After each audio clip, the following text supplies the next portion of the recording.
हाय दोस्त, आज मैं आप लोग को 12th क्लास का पॉलिटिकल साइंस का पार्ट 2 का जो भी आगे शेष क्वेश्चन बचे थे उसके बारे में बताऊंगा। चलिए आज हम आते हैं लघुत्तरी का छठा प्रश्न पर। छठा प्रश्न कह रहा है, एक सामाजिक विचारधारात्मक गठबंधन के रूप में कांग्रेस की विवेचना करें। तो चलिए पहले मैं पढ़ देता हूं आंसर को, उसके बाद हट जाऊंगा, आप लोग स्क्रीनशॉट ले लीजिएगा, उसके बाद क्वेश्चन के डिटेल के बारे में समझा दूंगा।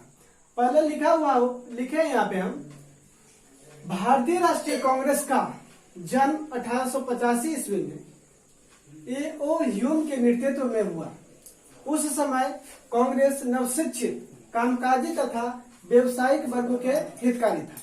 धीरे धीरे कांग्रेस के क्षेत्र में विस्तार हुआ और 20वीं सदी आते आते इसने जन आंदोलन का रूप धारण कर लिया।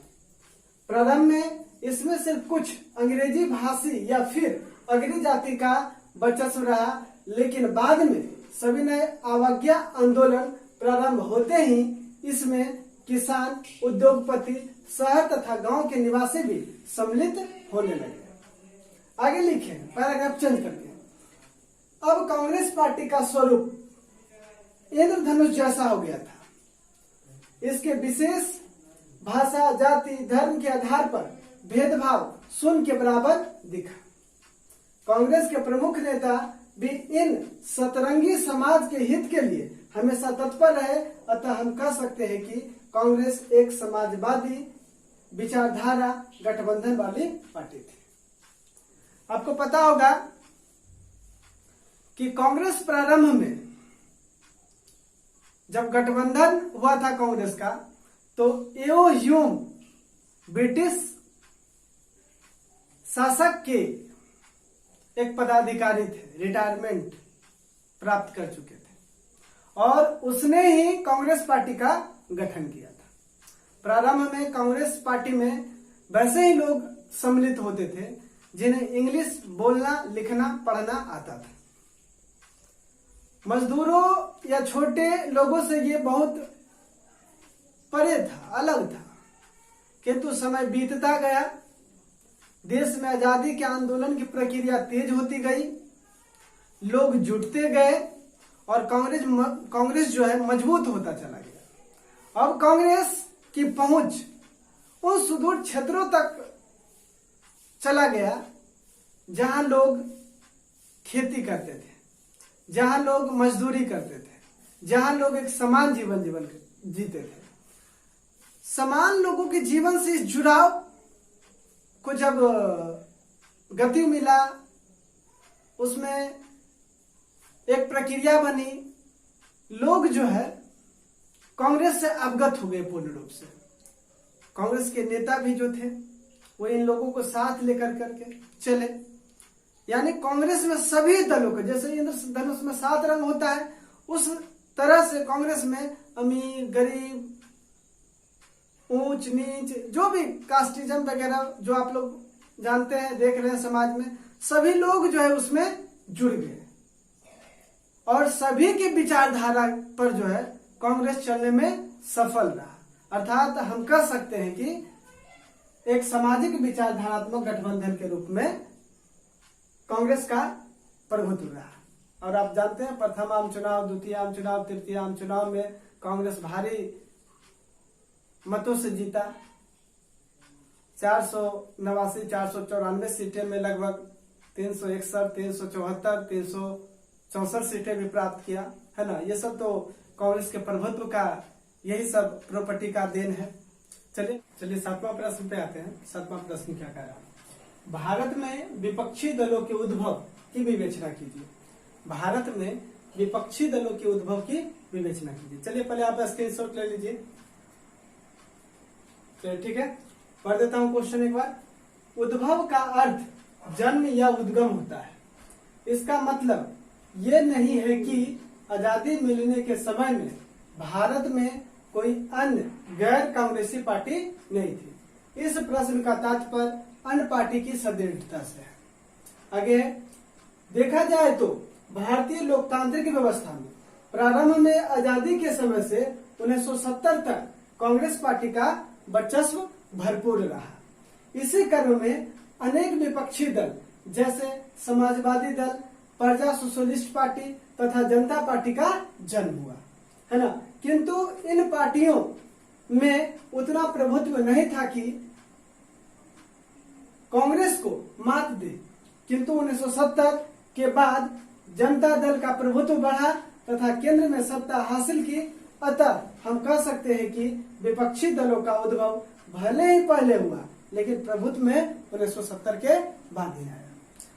चलिए समझते हैं क्वेश्चन। क्वेश्चन कह रहा है कि भारत में विपक्षी दलों के उद्भव की विवेचना कीजिए। मतलब विपक्षी दल का जन्म कब हुआ, कैसे परिस्थिति में हुआ, कैसे हुआ, वो बताना है आपको।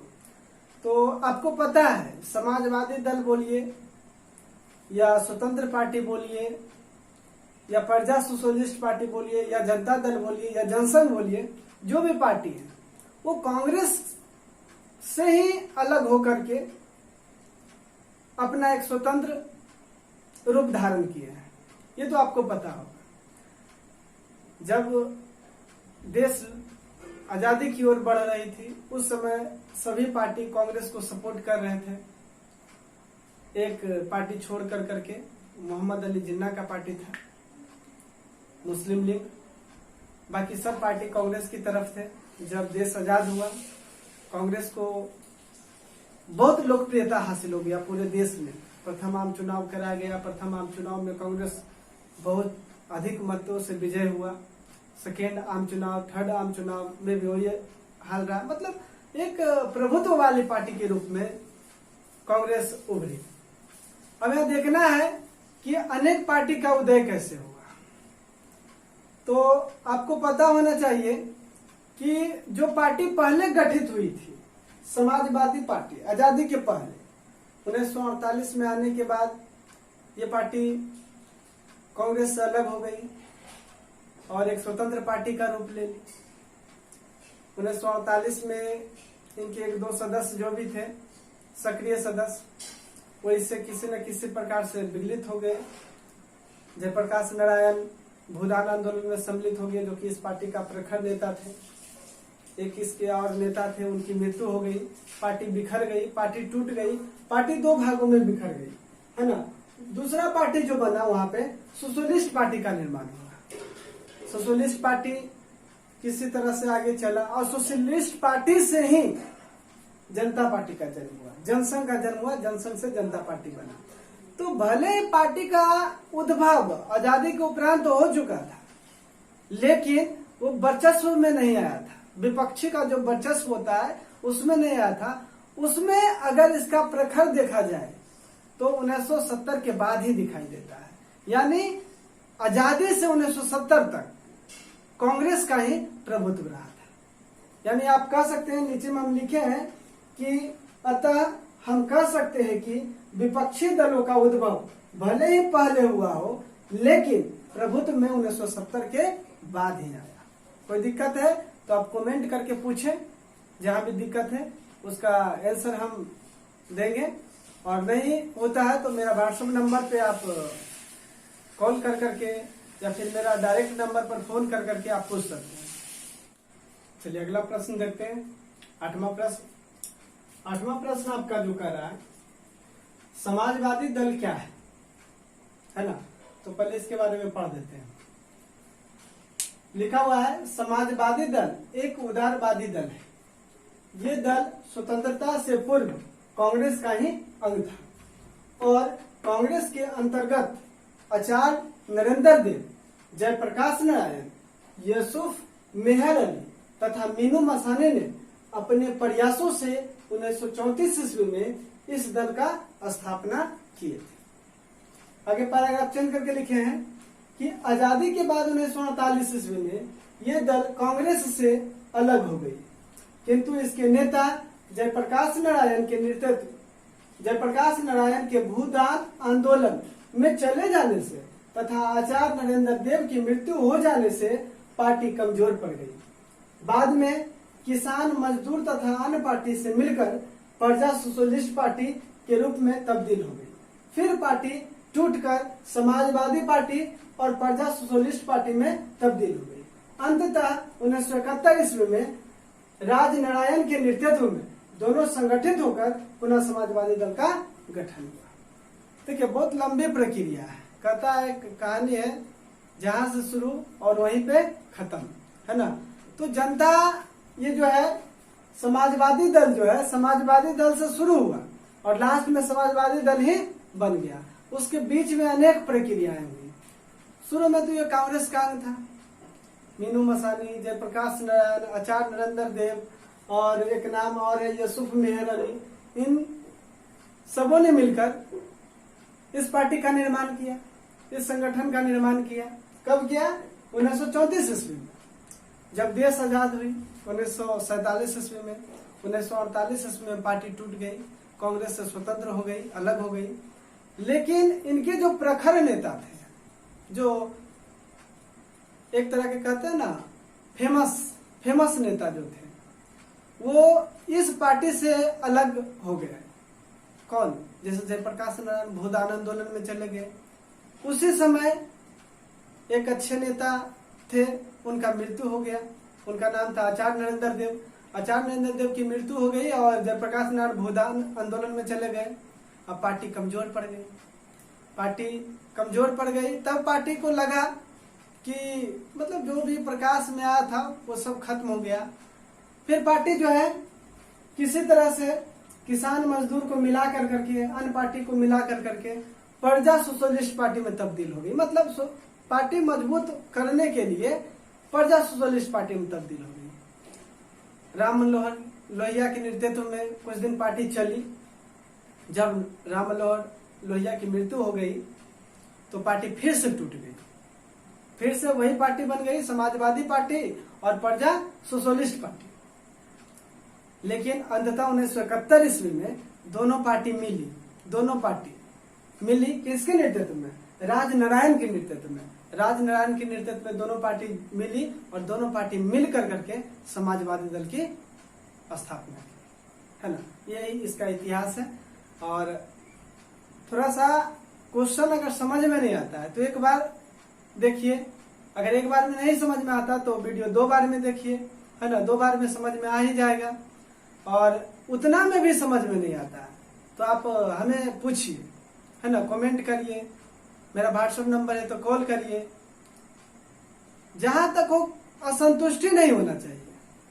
चलिए अगला प्रश्न है, भारत में स्वतंत्र पार्टी की स्थापना के कौन से कारण थे? इसका आंसर पहले सही से देख लीजिए। भारत में स्वतंत्र पार्टी का गठन 1959 ईस्वी में हुआ। इसकी स्थापना का श्रेय श्री राजगोपालचारी के मुंशी NG रंगा एवं मीनू मसानी को दिया जाता है। भारतीय स्वतंत्रता पार्टी एक अनुदारवादी पार्टी थी। पैराग्राफ चेंज करके मैंने लिखा है, इस पार्टी की स्थापना कांग्रेस की समाजवादी तथा प्रगतिशील नीतियों के प्रतिक्रिया स्वरूप हुई थी। यह पार्टी गांधीवादी समाजवाद की स्थापना करना चाहती थी। कृषि के क्षेत्र में यह दल कृषकों को राज्य के हस्तक्षेप के बिना भूमि का स्वामित्व तथा उसे जोतने का अधिकार प्रदान कराना चाहता था। साथ ही मजदूरों को रोजगार तथा क्षतिपूर्ति मुहैया कराना चाहता था। यह व्यक्तियों के मौलिक अधिकार पर किसी भी प्रकार का प्रतिबंध नहीं चाहता था, किंतु कांग्रेस उस समय इसके उल्टे प्रतिक्रिया में नजर आ रही थी, जिसके कारण स्वतंत्र पार्टी की स्थापना है।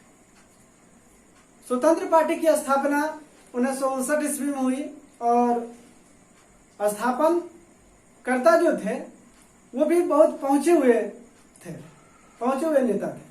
आपको पता होगा कि भारत का अंतिम गवर्नर जनरल जो कि भारतीय थे श्री राजगोपालचारी थे।